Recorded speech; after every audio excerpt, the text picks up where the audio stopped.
आज मैं आप सभी को एक बुरी घटना के बारे में बताने जा रही हूँ।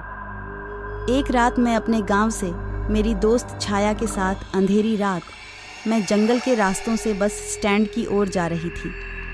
तो मेरी दोस्त ने बोला कि दोस्त इस जंगल से जल्दी जल्दी चलते हैं वरना समस्या खड़ी हो जाएगी। तो मैंने अपने दोस्त से पूछा कि क्या बात है। तो वहाँ कुछ ना बोलकर बस चले ही जा रही थी। मैंने उसे दूसरी बार पूछा तो उसने इस जंगल के बारे में बताया कि लगभग 4-5 साल पहले की बात है। एक आदमी इन्हीं जंगल के रास्तों से रात को गुजर रहा था। जंगल में पेशाब करने के लिए एक पेड़ के नीचे रुक गया। उसके बाद वह जैसे थोड़ा आगे गया तो उसे किसी बच्चे की रोने की आवाज़ सुनाई दी। तो उसने सोचा कि कोई औरत अपने बच्चे को लेकर यहाँ के रास्तों से जा रही होगी।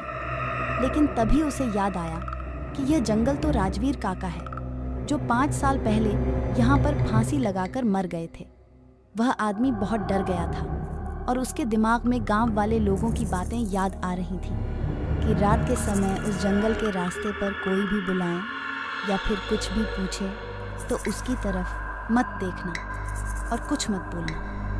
यह सब सोचकर उसके पसीने छूटने लगे और वह जैसे जैसे आगे बढ़ रहा था तब बच्चे के रोने की आवाज़ तेज़ होती जा रही थी।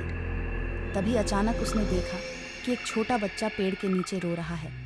तो उससे उस बच्चे को रोता देखा नहीं गया, इसलिए उसने पीछे मुड़कर देख लिया और उस बच्चे को उठाकर चलने लगा। तभी थोड़ी देर बाद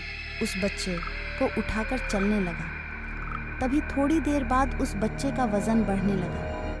तब उसने देखा कि अचानक इस बच्चे के हाथ, पाँव, यहाँ तक कि उसका शरीर बड़ा हो रहा है। तभी उसने उस बच्चे को ज़मीन पर गिरा दिया। जैसे ही वह बच्चा गोद से ज़मीन पर गिरा तो बच्चा बड़े आदमी की तरह ज़ोर ज़ोर से हंसकर बोल रहा था कि तू आज तो बच गया। अगर मेरे पैर ज़मीन को छू जाते तो तेरी मौत मेरे हाथों से निश्चित थी। यह कहते ही वह बच्चा गायब हो गया। वह इंसान लड़खड़ा कर अपने घर कैसे तैसे पहुंचा और उसे जोर से बुखार आ गया था। 3-4 दिन बीतने के बाद उसने यह बात सारे गांव वालों को बताई।